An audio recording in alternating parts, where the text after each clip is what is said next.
Sit right back and you will learn to play a new Pearl Jam tune from the album Dark Matter. What a lovely afternoon.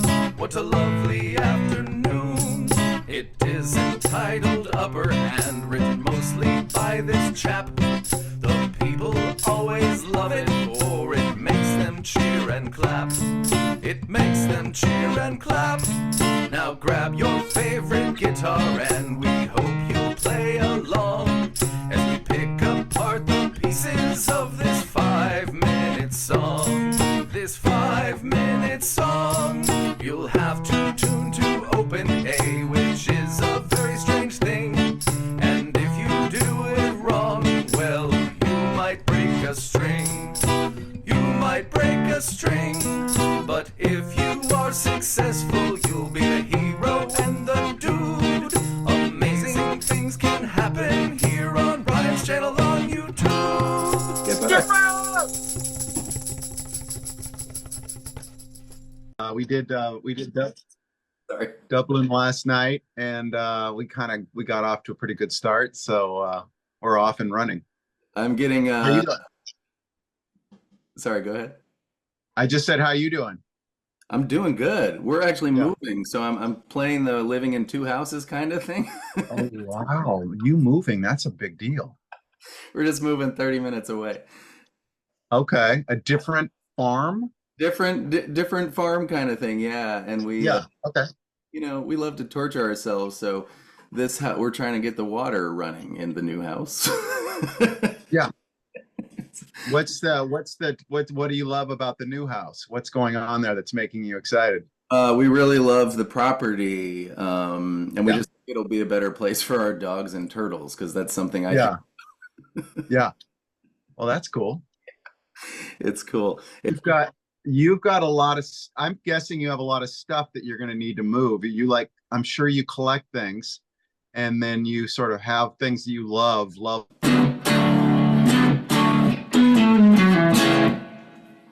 Yes. That's I like that tone. Thank you. I'm kind of a Vox guy. Yeah, that's good. That's good. Got something going on. What kind of amps are you playing through lately? I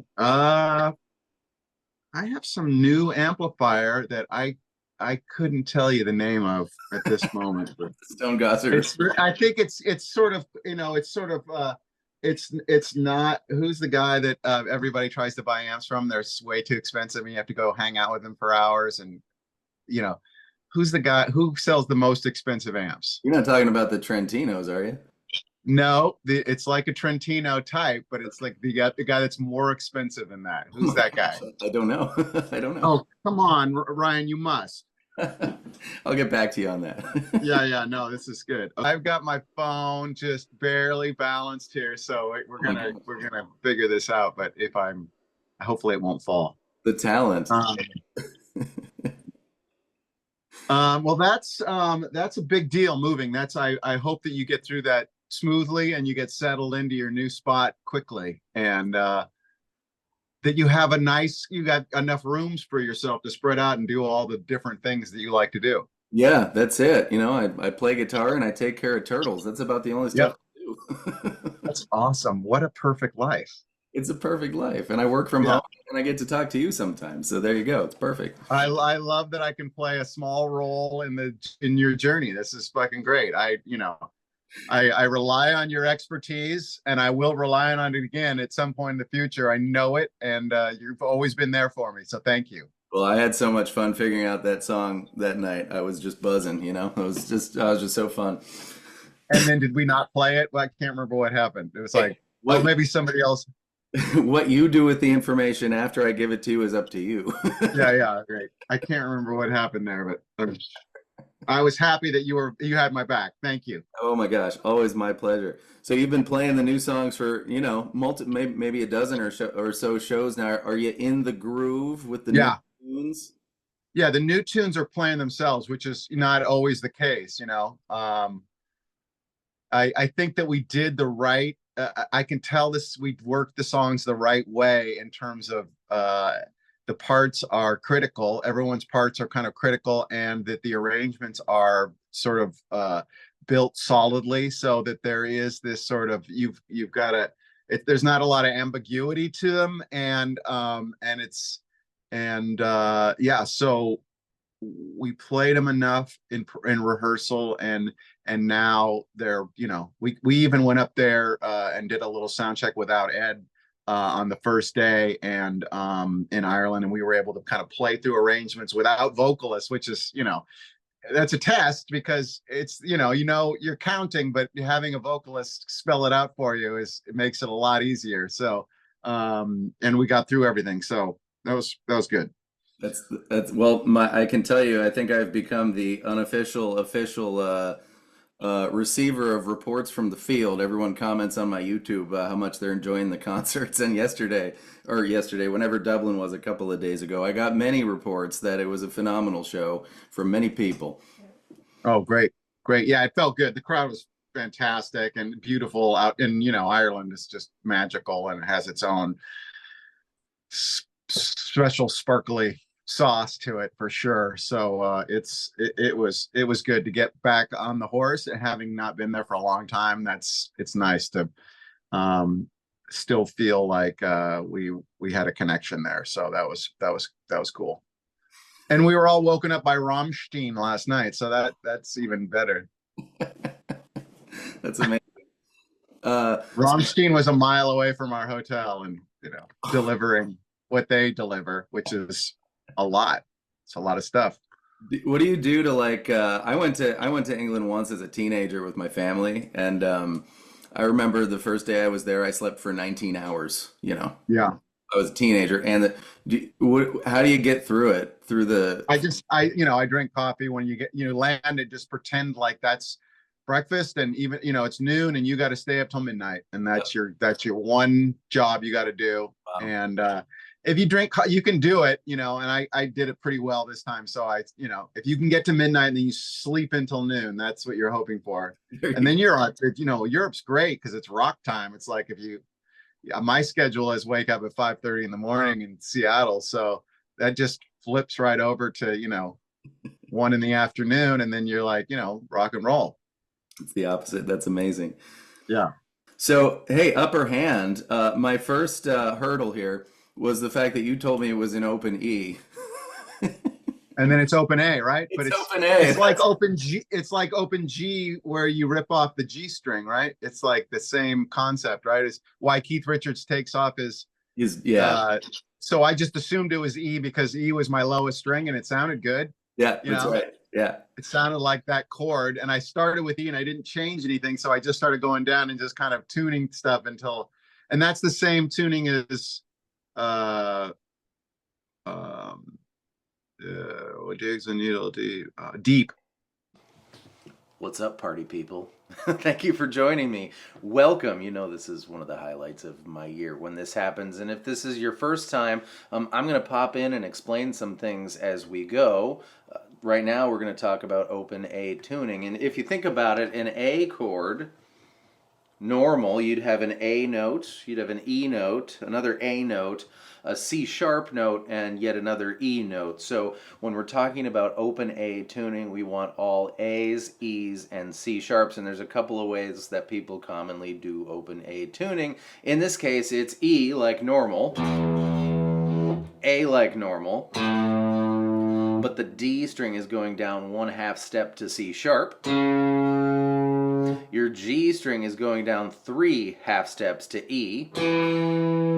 Your B string 1 whole step to A. And your E string, of course, like normal. And now your guitar is one big, beautiful open A chord with an E in the bass. I think. And I think it's also the same tuning as not Times of Trouble, one song off the Temple of the Dog record, because I was messing around with that tuning way back in the day, and that was there's one Temple of the Dog tuning. I'll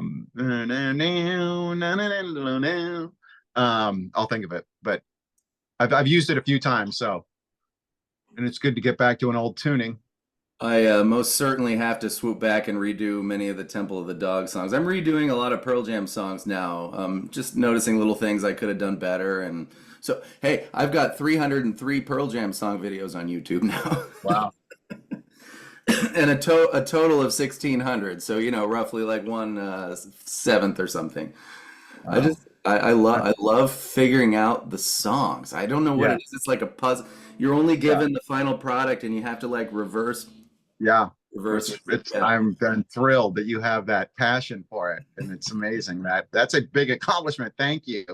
And teaching people how to, how we do it, which is very sloppily and sort of in our own way. Yeah, but you really get to know whoever it is, whether it's you or Mike or Ed or anyone from any band. You really get to know kind of the way they think musically. And I always say, whether they know or they don't know they know, it makes no difference. Yeah, yeah. You have your preferences that you gravitate Yeah. towards, and so That's it. That's I it. don't, Style. yeah, right. I don't just like Pearl Jam because the songs sound nice. I like Pearl Jam because, having, dove really deep, I can be like, I love it when Ed does this, and, Mike's Yeah. thinking about this over here. And then I can say, on the other hand, I don't like X, Y, or Z band because Yeah. their game of chess that they're doing just doesn't appeal to me or whatever. Yeah. Which is, yeah. Here, okay. So speaking of upper hand. Okay. Okay, here you got this funny shape here. It's like, well, it's the same shape that you use in Do the Evolution and Tremor Christ, but we're in a different tuning, so it's not the same thing at all, which is not here nor there, but it's starting on the A string, 989. Yeah. Yep. And in our tuning here, this is actually your minor chord shape, Right. as it were. So this is really an F sharp minor. It's just cooler than a normal F sharp minor. And then you're on your E shape on, let's say, 887. Yeah. And sometimes you go with the pinky finger there. I don't think I do that. Well, I've got it pulled up and I could show it to you. Okay, so if you're anything like me, you have wished to be a fly on the wall during the recording of a Pearl Jam album at one point or another. And here's a little insight that I just love having gotten from this conversation. When I'm figuring out these songs, I actually separate out the tracks so I can listen to just the guitar, not the whole mix. And it happens, I think, twice. Unequivocally, it happens twice that this happens. I'll get more into what we're doing later. But that just goes to show that in the frenzy of recording an album in X amount of time, and Stone might have done a few takes, and you're not going to remember every single last thing that you did, and then when the engineers put it all together, it's in there. He doesn't remember doing it. I love that. I mean, I think so, yeah. But I do a lot of this. Oh, neat. Okay, that's really cool. Okay, all right. So I hit that open string like every other time. Oh, wow. I didn't know that. Love it. Oh, I didn't know that. Thanks for that. Yep. Up to 12 on the fat strings. Yep. Down to 7. Yep. All right, here we go at last. You're going to have your middle finger on A9. I'm going to call the strings what they normally are so we don't have a collective stroke. A9, D8, G9, and you're going to pluck like this. Down to an E shape on 887, and what he likes to do is just let that 1, 2, 3, 4, 5, fifth note ring out. Up to the 12th fret, and sometimes it is the fat strings, and sometimes it's A through G.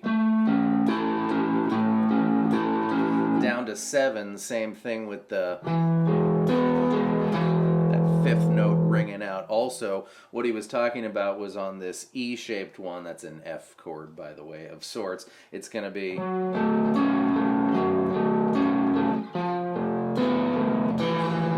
that open G string is your fifth note that rings out. You can do that whenever you want. Also, you wouldn't know this unless you were a internet guitar teacher, but Zoom sometimes treats guitars like background noise and tries to cut them out.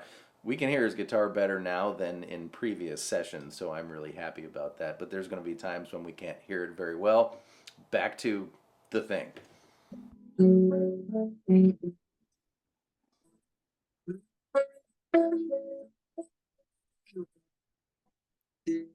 Love it. All right, go all the way down. Because it's the same thing. Yep. So what he means there is the 12th fret one, sometimes he'll do just open. Because that's the same chord an octave apart. You do either one you want. And then the sort of that third phrase on that first one is sorry.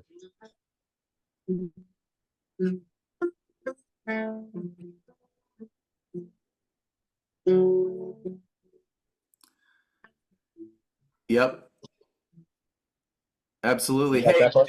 will you do that for me one time? There was one thing I Yep. had no idea was there. Okay, so the going into that, and it's a little hard to hear, because this stuff starts piling up there, but Yeah. going into that first chorus, it goes Oh.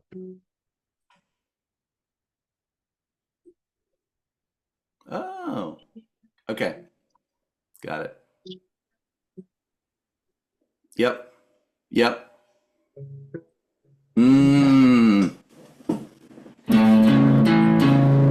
That thing. yeah. Yeah.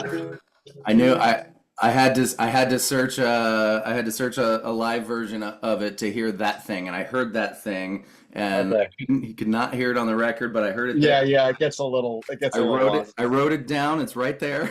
Okay, great. I crossed it out because I thought, no way, that's really there. Maybe he just did that, Yeah. or maybe it was Josh with like a lower guitar in the background or something. I don't know, but it's you. Now we know. Yeah. Okay, so this is great because he's going to employ this really neat shape. It's going to be E5, A4, D3, which should sound really familiar to you. It's the same as the open one, so do it whichever way is more fun for you. But this line is different, and it only happens here in the song, right before the first chorus. It's going to be the F sharp minor, the 989. I love this iteration of the F chord. It's literally just, we're in open A, so the whole, fretboard in any one fret is a chord, and here it's F, and this just sounds like Zelda to me. And he even incorporated that B string. Then we're going down to the 5th fret, your 5, 4, 3, or your open, and 7. Those last two are quick. So here's that whole last line of the first verse going into the first chorus. F sharp minor, Zelda F, 5th fret, your choice, and 7th fret. And then we're to the chorus, which is really fun. So then going into the chorus is just. Oh yeah.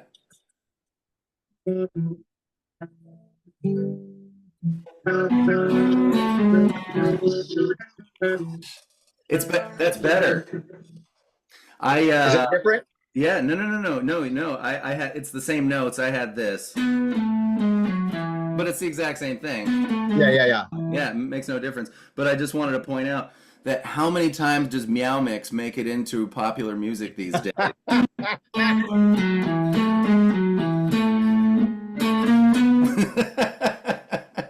You gotta fucking have those TV hooks from your childhood, man. That's exactly right. It's one part of the equation. It's like, bad Black Sabbath ripoff meets Meow Mix with a fucking Hendrix chord. And there you go.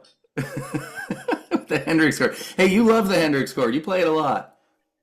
It's shaped, so I just end up there, and then if you tune it funny, then it's a whole nother chord. It's a whole different chord. Who knows what it is? Nobody knows. Yeah, totally. And that's the same guitar. That's the same guitar that you had last time we talked. Is that your?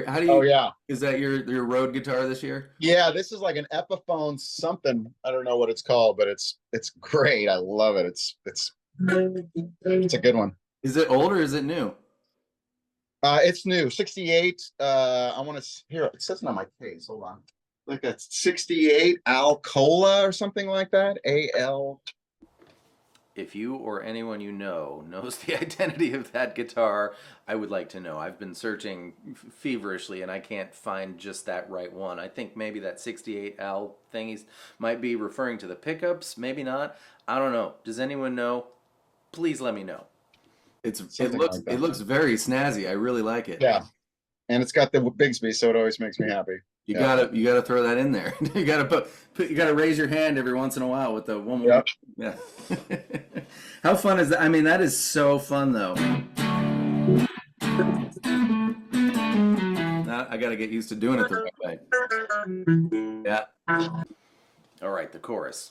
This is so fun. You're going to be on the 5th fret of A, D, G, but start with your ring finger on the 7th fret of G. This is the bum bum when you take your ring finger off. Followed by the meow mix section. It's going to be G, 7, 5, D, 7, 5, A, 7. And then it's open. You can strum, you can pluck, up to 10. The second one is the same, except 10 is 7 instead. Open, 7. The third one is exactly the same as the first one.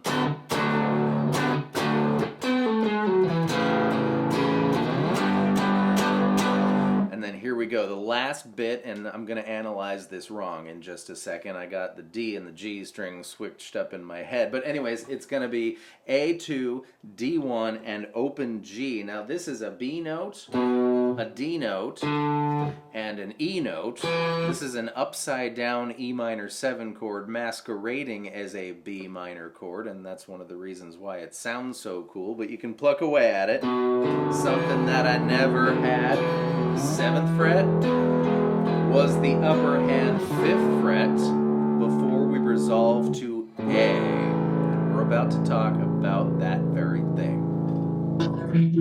And then the last one is Yep. Oh, you know what? You can add to that. Hold on. Oh, that's great. You shouldn't add anything to that. That's a great chord. Because, again, if that's your F sharp minor, that's just a B minor chord, but you're throwing that C sharp into your B minor chord, which makes it, like when you play C add 9, it's that special flavor of a C chord.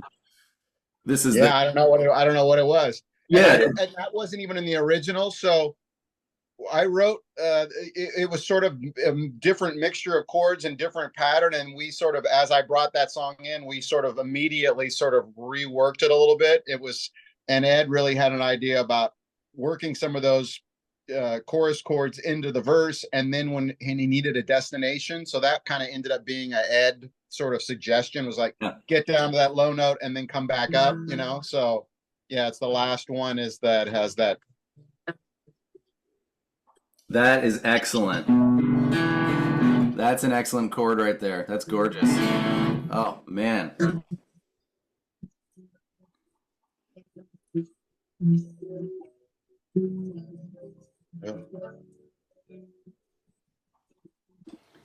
I love how Stone just went into the end of the song without any preamble whatsoever. This is the whole outro section, the big long, it's open, A, 2nd fret B, 5th fret D. And I didn't catch this until he just did it on the video, or he's gonna do it. I forget where I cut in, but he's gonna do this sometimes. The meow mix thing on the D chord. So you have A, B, D,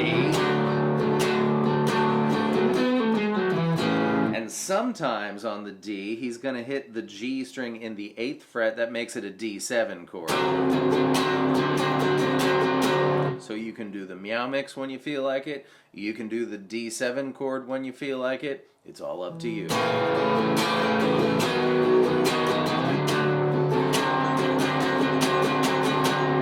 For your whole outro, if you want to have fun with it, you can do it 12 frets higher. And you'll notice there is a higher guitar in the mix. That's Mike in standard tuning playing baby F shapes. Ah, okay. Yep.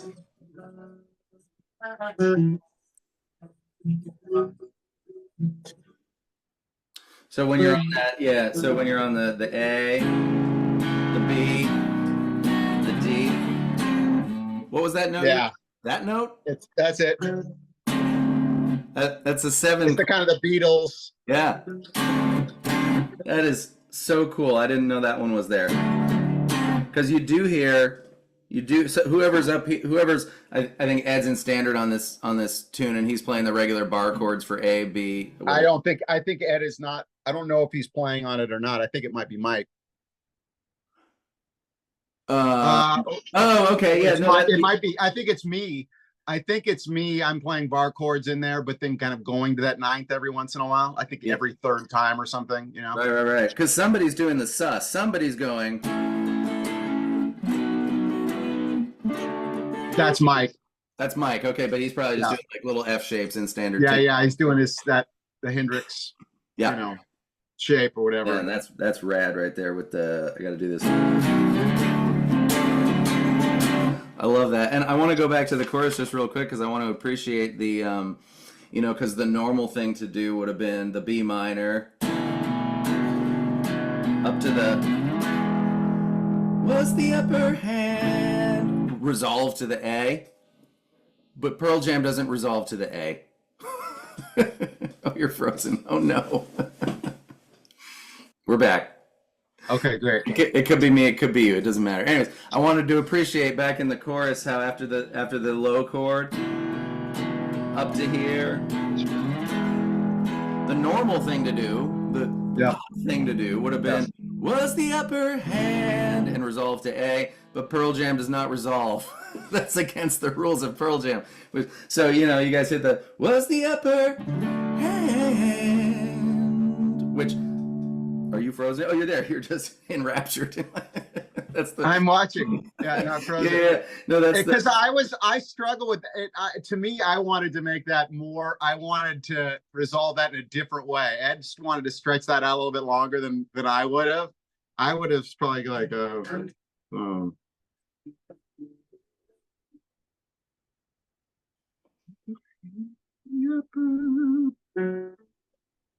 I would have probably gone back to the. I don't know if I would have probably gone back to the verse as that next chord, but so like was the upper hand. Yeah, that's yeah. I would have gone dark with it, That would have been it worked out. Ed made good choices. I think that how it all worked, it really worked out a lot on this record in that same way of like. Everything was happening so quick and stuff was getting, I'd already kind of arranged this song and it kind of to get it pulled apart right there in the moment of its creation. It was like, oh no, you're nervous about it. And then all of it, makes sense to me now and makes me happy that, and it just gives everybody, more incentive to make it work. That's very difficult as a songwriter when the rest of your band starts screwing with the thing that you're married to. Oh God, so married. It's this was it could we say it's a don't give me no lip moment? And it's good. It's such a good thing to be able to kind of let go of that stuff, and then everybody has to let go. So then it's like then you can get in there and start fucking around with that stuff too. So that's exactly right. Gives you license to arrange, arrange. Oh, I remember how I wanted to tie that in. So what I've been noticing about the set list, because the internet, you just it's on the internet 10 minutes after you finish. Incredible mix of albums. Impressive mix of albums. I keep looking at everyone I look at. Oh, I wish I'd have been at that one. I wish I'd have been at that one. I wish I'd have been at that one. Have you run into any songs where you're like, oh no, this is going to take me a minute? I mean, every day, there's always one song on there.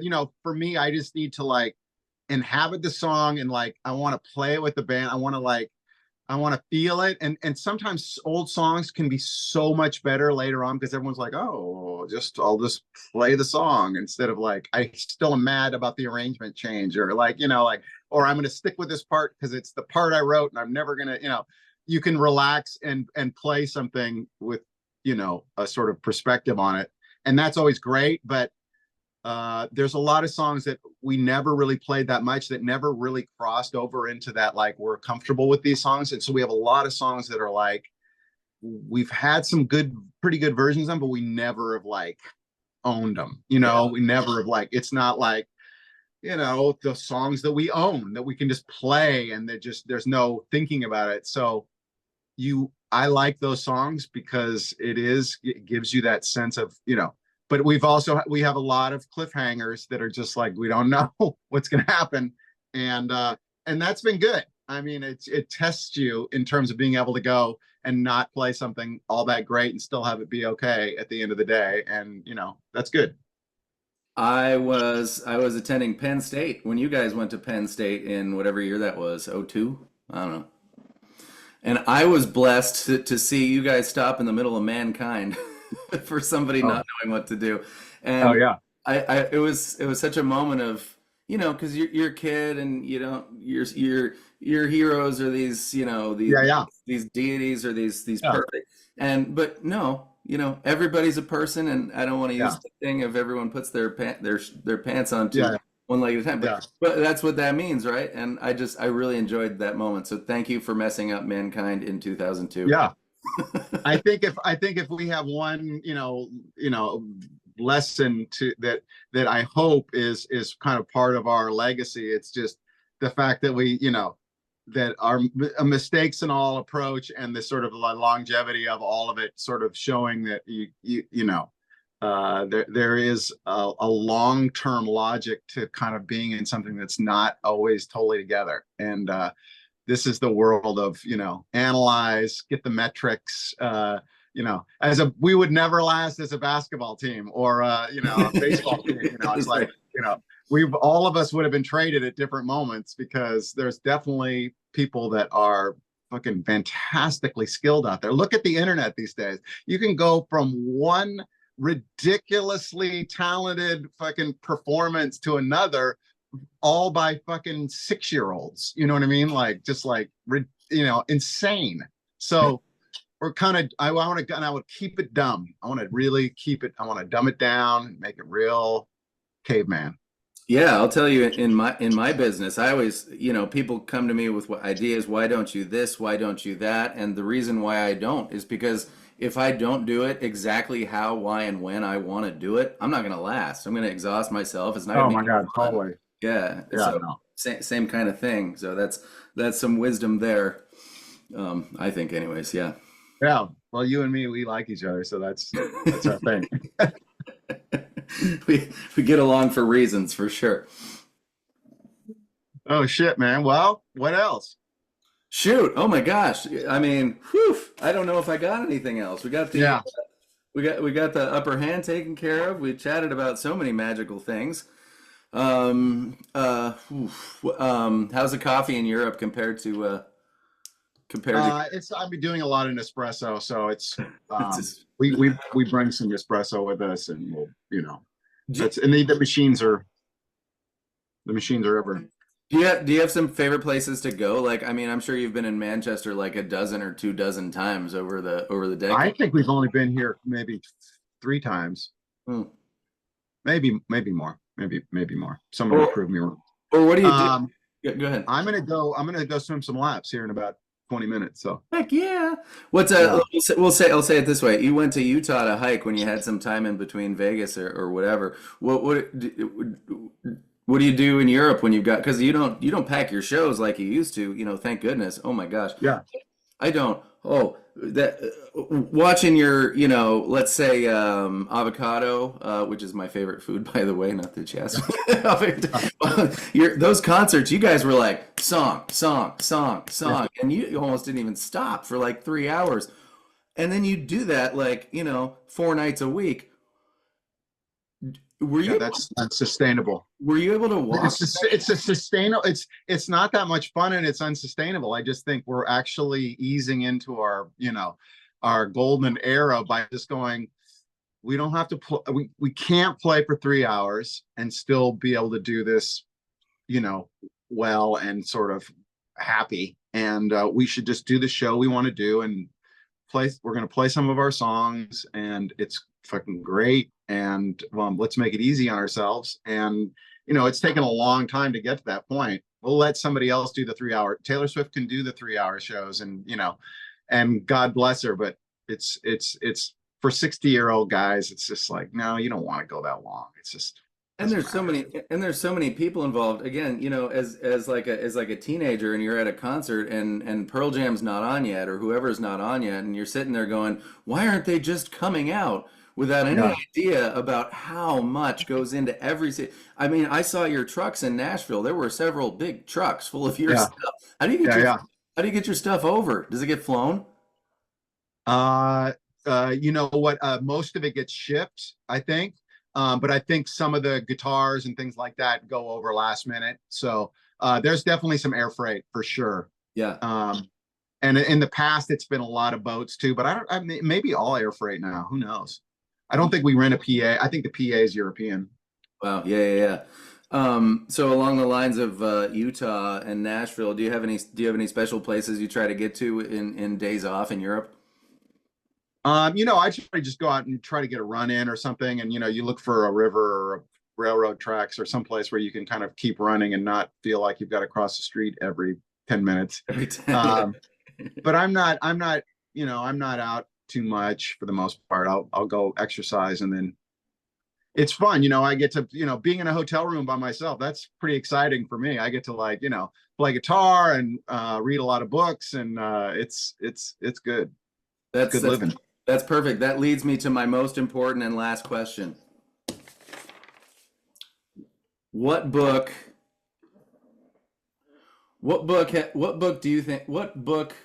do you think if everyone read it, the world would be a better place? Oh,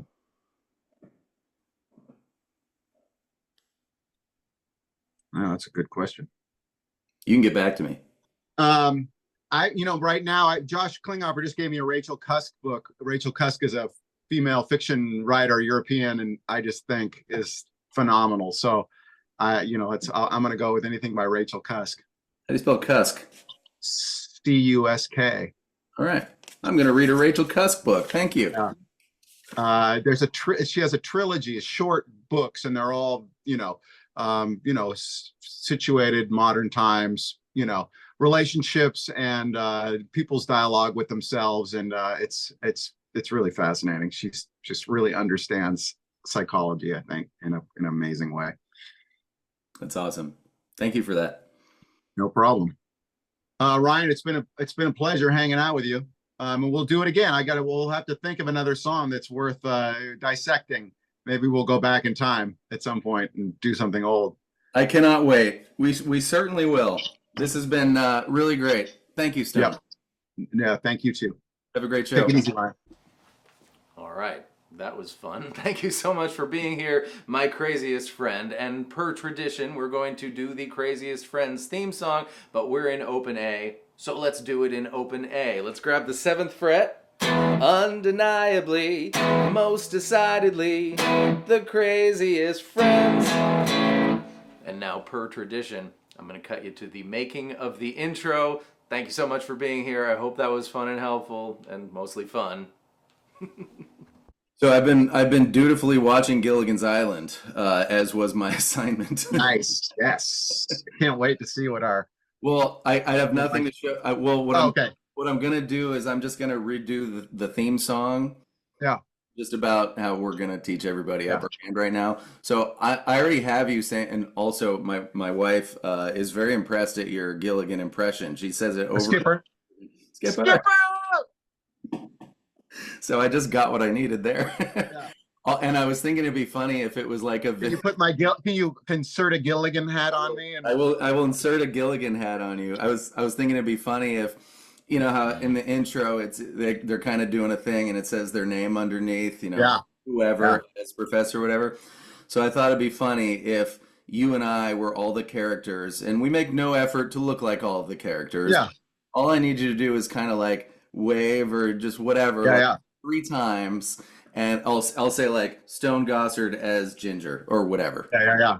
So yeah, great. But when you wave, do that right now. Yeah, just say something so Zoom definitely gets you and not me. Doesn't matter what you say. Hello. It's Let's perfect. see if I understand. That was great. Hello. One more. Use your other hand just so it's different.